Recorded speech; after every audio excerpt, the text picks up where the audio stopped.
नमस्ते बच्चों। आशा है घर में आराम से आप पढ़ाई की ओर ध्यान दे पा रहे हैं। चलिए, जैसे आप सब लोग जानते हैं, आज की कक्षा में हम महिला की साहस गाथा पाठ के दौरान बिचेंद्री पाल जी के एवरेस्ट पर्वतारोहण से संबंधित विस्तृत जानकारी पाने जा रहे हैं। बच्चों, आज की कक्षा को हम श्री स्वामी विवेकानंद जी के कुछ संदेशों से शुरू करें। बच्चों, आप भी मेरे साथ पढ़ने की कोशिश कीजिए। शरीर शक्ति, ಮನಃಶಕ್ತಿ, ಸಂಕಲ್ಪ ಶಕ್ತಿ ದೇಶದ ಸರ್ವತೋಮುಖ ಏಳಿಗೆಗೆ ಸಹಕಾರಿಯಾಗಿದೆ. ರಾಷ್ಟ್ರ ನಿರ್ಮಾಣಕ್ಕೆ ಕಬ್ಬಿಣದಂತಹ ಮಾಂಸಖಂಡಗಳು, ಉಕ್ಕಿನಂತಹ ನರಗಳು ಹಾಗೂ ಸಿಡಿಲಿನ ಗುಣವುಳ್ಳ ಮನಸ್ಸು ಇರಬೇಕು.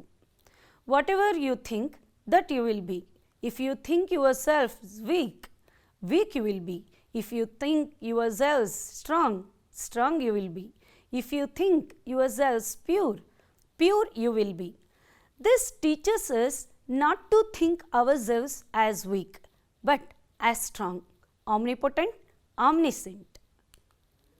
एक विचार लो, उस विचार को अपना जीवन बना लो, उसके बारे में सोचो, उसके सपने देखो, उस विचार को जियो.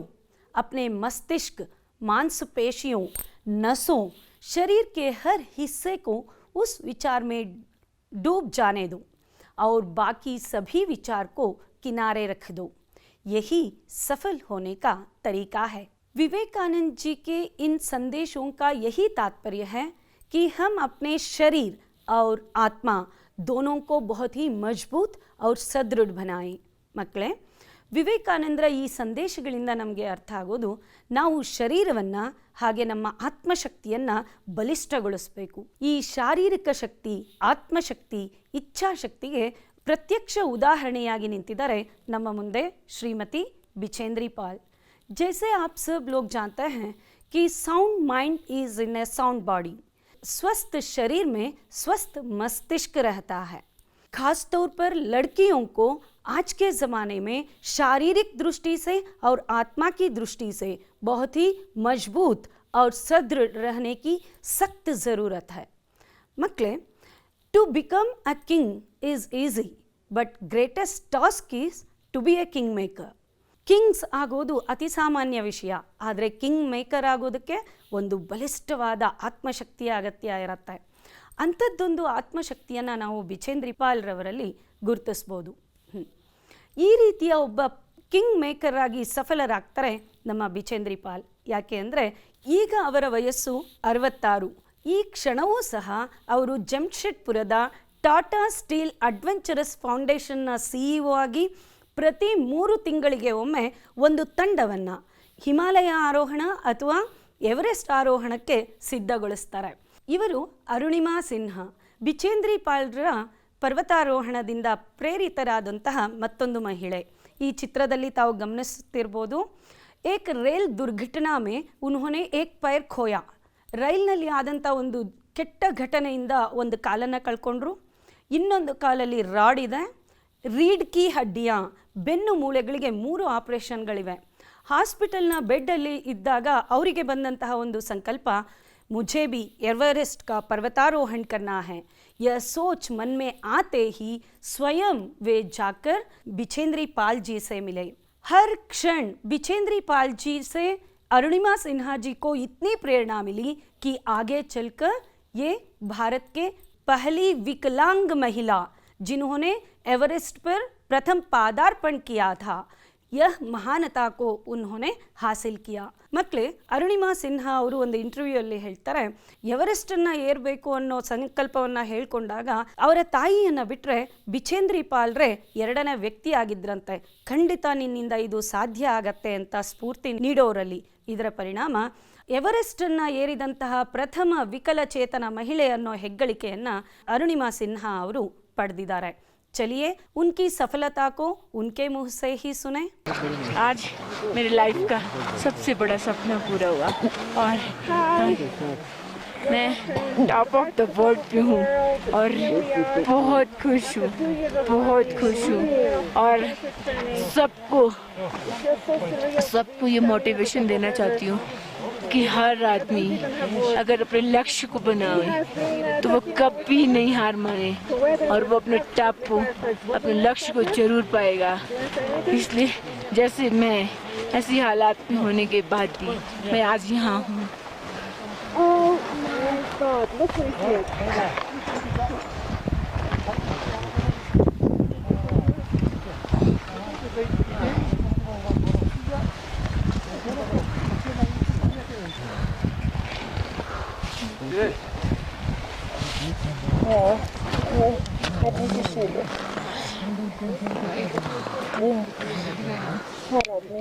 Yes, yes, good. आप लोगों ने देखा ना कि जिस प्रकार अरुणिमा सिन्हा जी सारे भारतीय युवाओं को और लड़कियों को प्रेरणा स्रोत बने हैं। चलिए अब हम एवरेस्ट का एक परिचय पाएंगे। एवरेस्ट को संस्कृत में देवगिरी कहते हैं और नेपाली भाषा में सागर माथा और तिब्बत में इसे चोमोलुंगमा कहते हैं, जिसका अर्थ है पर्वतों की रानी। और यह एवरेस्ट नेपाल और चीन इन दोनों ದೇಶों के सीमा पर है। ಇದು ಈ ಎರಡೂ ರಾಷ್ಟ್ರಗಳ ಗಡಿ ಭಾಗದಲ್ಲಿದೆ ಮಕ್ಕಳ। ಎವರೆಸ್ಟ್ನ ಮಾತೃ ಶ್ರೇಣಿ ಮಹಾಲಂಗೂರ್ ಹಿಮಾಲ್ ಅಂತ। ಇದು ಭಾರತ್, नेपाल, बर्मा, चीना, अफगानिस्तान, पाकिस्तान जैसे 7 देशों से आवृत है। ಭಾರತದ ಪರ್ವತಗಳ ಸರ್ವೇಕ್ಷಣೆಯನ್ನ ಮಾಡುವಾಗ ಆ ಸರ್ವೇಕ್ಷಣಾ ಬ್ಯಾಚ್ನ ಅಧಿಕಾರಿಯಾಗಿದ್ದಂತಹ ಬ್ರಿಟಿಷ್ ಸರ್ವೇಯರ್ ಜಾರ್ಜ್ ಎವರೆಸ್ಟರ್ ಇಂದ ಈ ಪರ್ವತಕ್ಕೆ ಎವರೆಸ್ಟ್ ಅನ್ನುವಂಥ ಹೆಸರನ್ನ ನೀಡಲಾಗಿದೆ। जैसे पिछली कक्षा में आप लोगों ने एवरेस्ट की ऊंचाई को भी जाना, जैसे यह 8,848 मीटर ऊंचा है और यह हिमालय पर्वत का एक हिस्सा है। ಮಕ್ಕಳೇ, ನಮಗೆಲ್ಲರಿಗೂ ಹೆಮ್ಮೆ, ತುಂಬ ಸಂತೋಷ ತರುವಂಥ ಇನ್ನೊಂದು ವಿಷಯ ಅಂದರೆ ಇದು ಪ್ರತಿ ವರ್ಷ 2 ಸೆಂಟಿಮೀಟರ್ಗಳಷ್ಟು ಇದು ಬೆಳೀತಾ ಇದೆಯಂತೆ। ಅಷ್ಟೇ ಅಲ್ಲದೆ 7 ಪರ್ವತ ಸಮೂಹಗಳ ಸುಮಾರು 8,000 ಶೃಂಗಗಳನ್ನು हिमालय गिरी श्रृंग पढ़दिदे। तो चलिए बच्चों, एक वीडियो के द्वारा हम इस पाठ का पुनरावलोकन करेंगे। चलिए बच्चों, अब हम पिछली कक्षा के प्रमुख अंशों का पुनरावलोकन करते हैं। पिछली कक्षा में हम लोगों ने बिछेंद्री पाल जी का बचपन, शिक्षा दीक्षा, उनके पर्वतारोहण प्रशिक्षण के साथ साथ उन्हें प्राप्त उपाधियों के बारे में भी जानकारी प्राप्त की और यह भी जाना कि एवरेस्ट पर चढ़ने वाले पहले पुरुष तेनजिंग नोर्गे और एवरेस्ट पर चढ़ने वाली पहली महिला जुंके ताबी जी से प्रेरणा लेकर बिचेंद्री जी ने एवरेस्ट पर चढ़ने का निश्चय किया। आगे चलकर हमने देखा कि बिचेंद्री पाल जी ने 23 मई सन 1984 के दिन सुबह अंग दोरजी के साथ जिस प्रकार हल्का नाश्ता करके पर्वतारोहण की तैयारी की और आगे बढ़ते हुए जिस प्रकार उन लोगों ने बर्फ जमी हुई ढलाऊ और बुरबुरी चट्टानों का सामना किया। चलिए अब एक अनुच्छेद का आदर्श वाचन सुनते हैं। 2 घंटे से कम समय में ही हम शिखर कैंप पर पहुंच गए। अंग दोरजी ने पीछे मुड़कर पूछा, क्या तुम थक गई हो? मैंने जवाब दिया, नहीं। यह सुनकर वे बहुत अधिक आश्चर्यचकित और आनंदित हुए। थोड़ी चाय पीने के बाद हमने पुनः चढ़ाई शुरू कर दी। चलिए बच्चों, अब इस पाठ में निहित कुछ नए शब्दों को हम जानेंगे। बगैर मीन्स बिना, जैसे कलम के बिना नहीं लिख सकते, रस्सी के बिना नहीं चढ़ सकते, यह अर्थ देता है। फावड़ा ಖುದಾಯಿ ಕಾ ಸಾಧನ್, ಗುಂಡಿ ತೋಡುವಂಥ ಒಂದು ಸಾಧನ, ಸುತ್ತಿಗೆ ಅಂತ ಅನ್ಕೋಬೋದು। इस्तेमाल उपयोग, नज़दीक पास, रज्जू शब्द का अर्थ है रस्सी। आगे चलकर अपने वृत्तांत में क्रॉनिकल रिपोर्ट में बिचेंद्री पाल जी यही कहती हैं कि 2 घंटे से कम समय में ही हम शिखर कैंप पर पहुंच गए। अंग दोरजी ने पीछे मुड़कर पूछा, क्या तुम थक गई हो? तो बिचेंद्री जी ने क्या जवाब दिया, नहीं।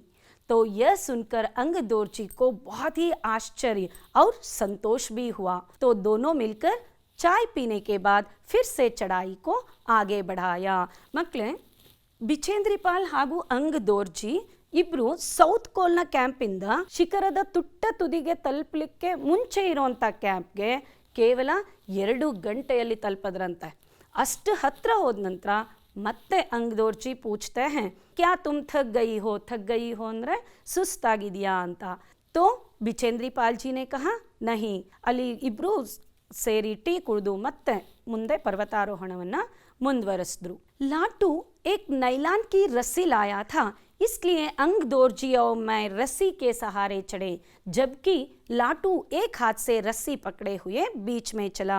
पिछली कक्षा में हम लोगों ने देखा कि जिस प्रकार पर्वत पर रस्सी की सहायता से चढ़ा जाता है. ಸೊ ಹಗ್ಗವನ್ನು ಬಳಸಿ ಹೇಗೆ ಹತ್ತುತ್ತಾರೆ ಅನ್ನೋದನ್ನು ಹಿಂದಿನ ಕ್ಲಾಸಲ್ಲಿ ನೋಡಿದ್ವಿ. ಸೊ ಮುಂದೆ ಅಂಗದೋರ್ಜಿ ಹತ್ತುತ್ತಾ ಹೋಗ್ತಾ ಇದ್ರು ಹಗ್ಗವನ್ನು ಹಿಡಿದು. ಹಿಂದೆ ಬಿಚೇಂದ್ರಿ ಪಾಲ್ ಹೊರಟರು. ಇನ್ನು ಇವರಿಬ್ಬರ ಸಲಕರಣೆಗಳನ್ನು ಹೊತ್ತಂತ ಲಾಟು यह एक ಅಸಿಸ್ಟೆಂಟ್ है, एक ಸಹಾಯಕ है. ಸೊ ಇವರು ಒಂದೇ ಕೈಯಲ್ಲಿ ಇನ್ನೊಂದು ಕೈಯಲ್ಲಿ ಇವರಿಬ್ಬರ ಸಲಕರಣೆಗಳನ್ನು, ಒಂದು ಕೈಯಲ್ಲಿ ಹಗ್ಗವನ್ನು ಹಿಡಿದು ಆತನೂ ಸಹ ಮೇಲೆ ಹತ್ತಲಿಕ್ಕೆ ಶುರು ಮಾಡಿದ್ರು.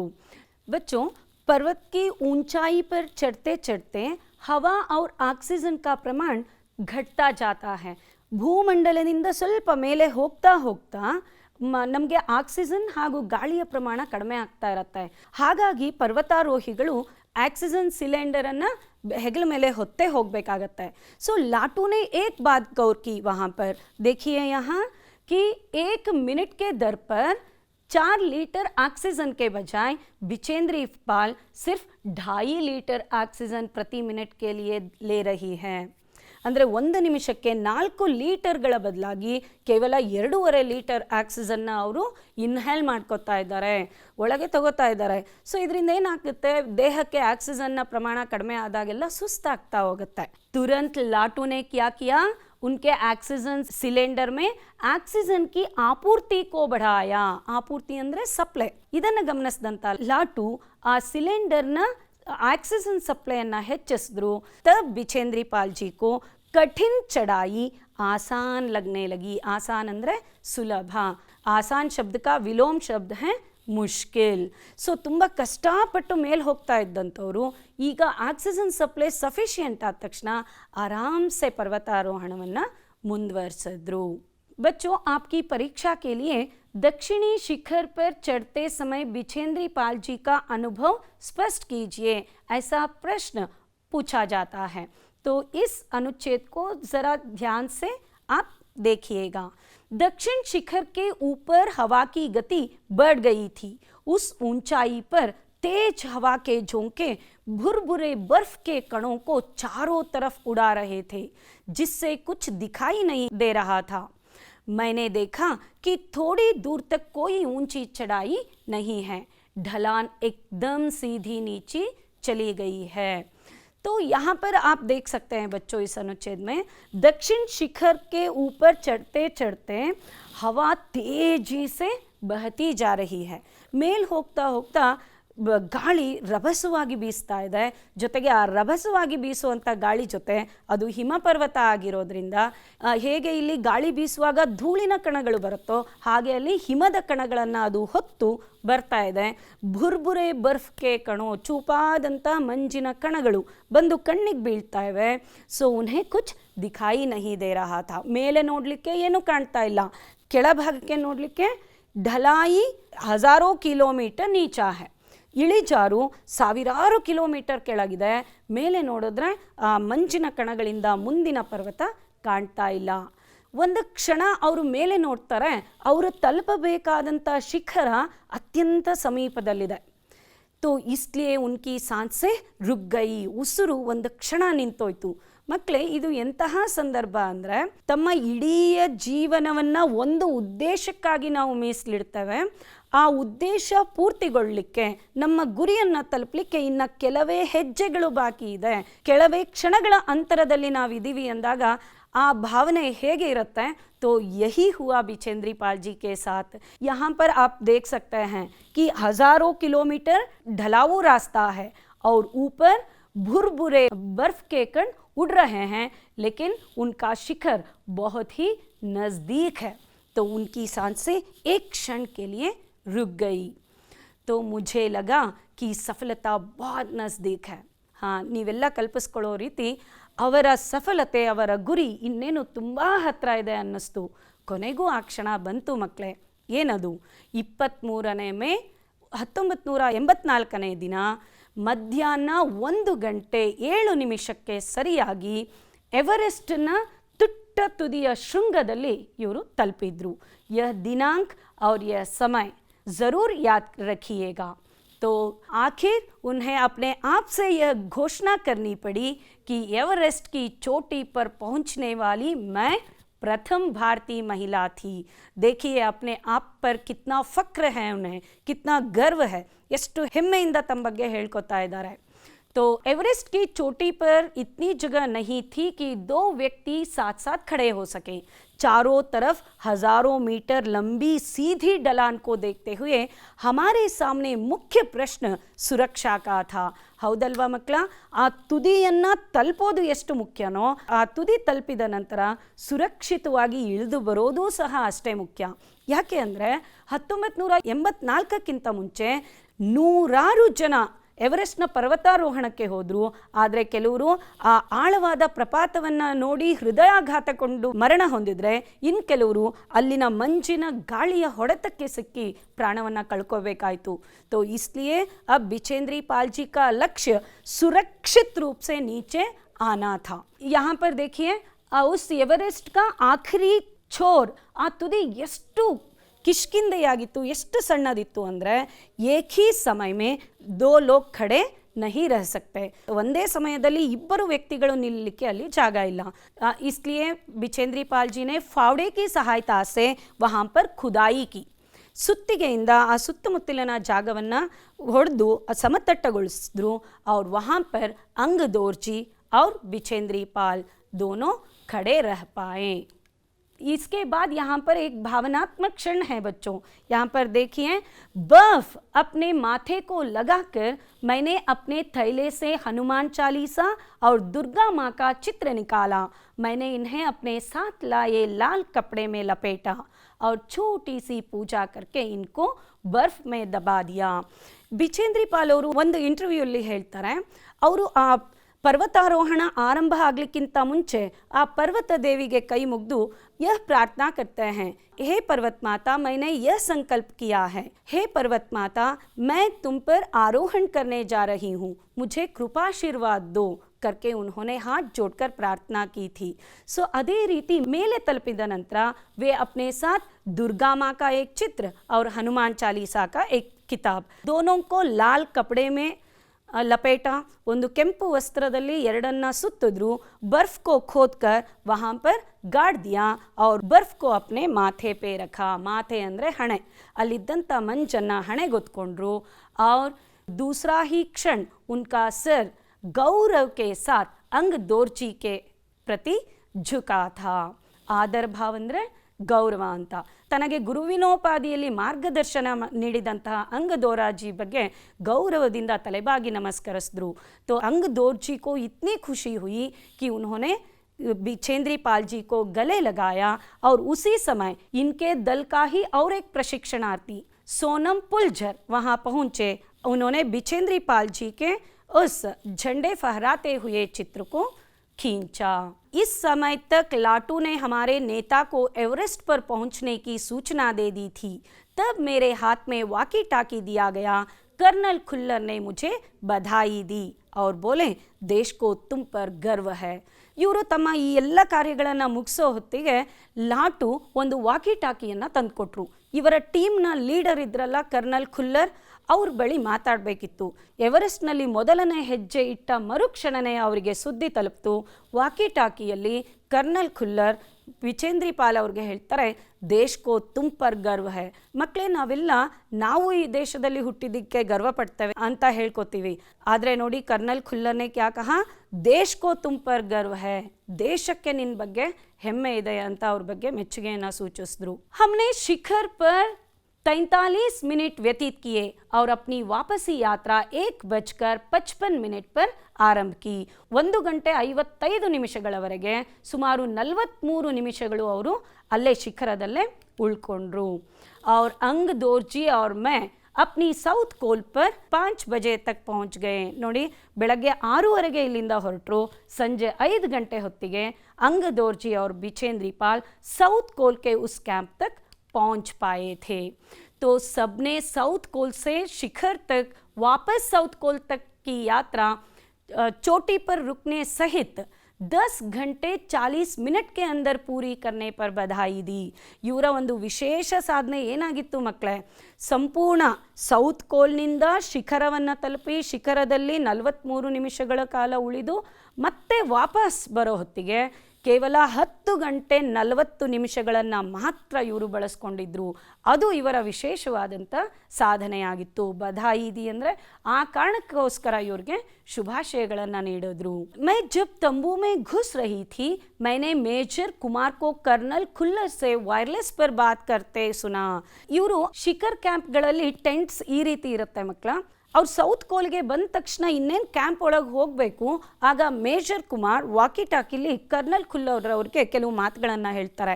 ಇದು ಬಿಚೇಂದ್ರಿ ಪಾಲ್ರಿಗೆ ತುಂಬ ಇಷ್ಟ ಆದಂಥ ಮಾತುಗಳು. देखिए, आप विश्वास करें या ना करें श्रीमान, बिचेंद्री पाल केवल 3 घंटे में ही वापस आ गई है और वह उतनी ही चुस्त दिख रही है जितनी वह आज सुबह चढ़ाई शुरू करने से पहले थी. चुस्त ಅಂದರೆ ಆಕ್ಟಿವ್, ಸ್ಪಿರಿಟೆಡ್. ಸೊ ಕೇವಲ 3 ಗಂಟೆಗಳಲ್ಲಿ ಶಿಖರದ ಮೇಲಿಂದ ಕ್ಯಾಂಪ್ವರೆಗೂ ಕೇವಲ 3 ಗಂಟೆಗಳಲ್ಲಿ ತಲುಪಿದ್ದಾರೆ. ಆಮೇಲೆ ನಿಮಗೆ ತುಂಬ ಆಶ್ಚರ್ಯವಾಗಿರುವಂಥ ವಿಷಯ ಅಂದರೆ ಬೆಳಗ್ಗೆ 6:30 ಆರೋಹಣ ಮಾಡುವಾಗ ಇವರ ಮುಖದಲ್ಲಿ ಏನು ಆ್ಯಕ್ಟಿವ್ನೆಸ್ ಇತ್ತೋ ಅದೇ ಆ್ಯಕ್ಟಿವ್ನೆಸ್ ವಾಪಸ್ ಬಂದ ನಂತರನೂ ನಾನು ಗುರುತಿಸ್ಬೋದು. ಸೊ ಇದು ನಿಜವಾದಂಥ ಸಕ್ಸಸ್ ಅಲ್ವಾ ಮಕ್ಕಳ. ಯಾವುದೇ ಕೆಲಸ ಶುರು ಮಾಡುವಾಗ ನಮಗಿರುವಂಥ ಸ್ಫೂರ್ತಿ, ನಮ್ಮಲ್ಲಿರುವಂಥ ಸಂತೋಷ, ಆ ಕೆಲಸ ಮುಗಿದ ನಂತರನೂ ನಾವು ಆ ಸಂತೋಷವನ್ನು ಅನುಭವಿಸಿದ್ದೇ ಆದರೆ ಅದು ನಿಜವಾದಂತಹ ಸಕ್ಸಸ್ ಆಗತ್ತೆ. तो पर्वतारोहण की श्रेष्ठता के लिए इन्हें पर्वतारोहण संघ से स्वर्ण पदक मिला, पद्मश्री प्रशस्ति मिली, अर्जुन अवार्ड मिला. इसके साथ साथ हम लोगों ने जाना कि 2019 में इन्हें पद्म विभूषण की उपाधि भी प्राप्त हुई. इस तरह बिचेंद्री जी को एवरेस्ट पर पहुंचने वाली पहली भारतीय महिला होने का गौरव प्राप्त हुआ. यह उनका लेख एक वृत्तांत था. वृत्तांत किसी घटना का क्रमानुगत विवरण होता है बच्चों. ಕ್ರೋನಿಕಲ್ ಆರ್ಟಿಕಲ್ ಅಂತ ಕರೀತೇವೆ. ಕ್ರಮಬದ್ಧವಾಗಿ ಘಟನೆಗಳನ್ನು ವ್ಯಕ್ತಪಡಿಸುವಂಥ ಒಂದು ಲೇಖನ. ಇದು ಬಿಚೇಂದ್ರಿ ಪಾಲ್ರಿಂದ ಬರೆದಂಥ ಲೇಖನದಿಂದನೇ ಆಯ್ದುಕೊಳ್ಳಲಾಗಿದೆ. तो चलिए अब हम इस तरह सभी लोगों को चुनौती देने वाले उस एवरेस्ट के एक वीडियो को देख कर आते हैं.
चलिए बच्चों, अब हम मूल्यांकन प्रश्न की ओर चलते हैं.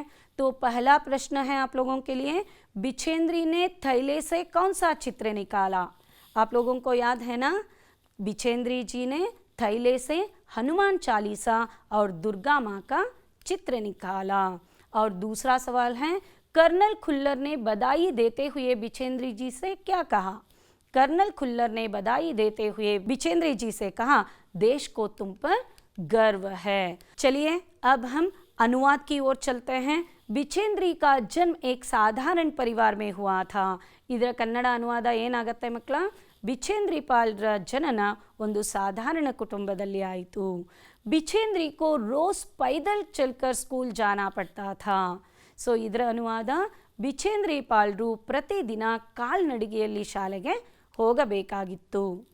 दक्षिणी शिखर के ऊपर हवा की गति बढ़ गई थी। ಹೇಳ್ತಾ ಇದ್ದೀರಿ ಅಲ್ವಾ ನೀವು? Very good. ದಕ್ಷಿಣ ಶಿಖರದ ಮೇಲೆ ಗಾಳಿಯ ವೇಗ ಹೆಚ್ಚಿತ್ತು। ಮುಂದಿನ ಪ್ರಶ್ನೆ ನೋಡಿ, ಮುझे लगा कि सफलता बहुत नज़दीक है।